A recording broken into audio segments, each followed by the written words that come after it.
पाक भारत टाकरा, शाहीन का पार, भारत की दूसरी विकेट भी गिर गई। पाकिस्तान और भारत के दरमियान एशिया कप के हाई वोल्टेज मैच में महज 27 रन के स्कोर पर रवायती हरीफ की दूसरी विकेट गिर गई। रोहित शर्मा 4 रन बनाने के बाद शाहीन का शिकार बने।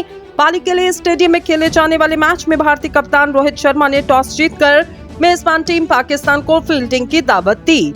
पाकिस्तानी क्रिकेट टीम के कप्तान बाबर आजम ने कहा, अगर वो भी टॉस जीतते तो पहले बैटिंग ही का इंतखाब करते। पाकिस्तानी टीम में कप्तान बाबर आजम, नायब कप्तान शादाब खान समेत फखर जमान, इमामुल हक, सलमान अली आगा, इफ्तिखार अहमद, मोहम्मद रिजवान, मोहम्मद नवाज, नसीम शाह, शाहीन शाह आफरीदी और हारिस रऊफ इस वक्त मैदान में हैं। जबकि भारतीय टीम में कप्तान रोहित शर्मा, शंबन गुल, विराट कोहली, अशियान किशन, सुरेश अय्यर, हार्दिक पांड्या, रविंद्रा, शेरदिल ठाकुर, जसप्रीत बुमराह, मोहम्मद सिराज और कुलदीप यादव शामिल हैं। एशिया कप के वनडे फॉर्मेट में पाकिस्तान और भारत 13 मर्तबा मद्दे मुकाबिल आ चुके। इनमें भारत ने 7 और पाकिस्तान ने 5 बार मैदान मारा।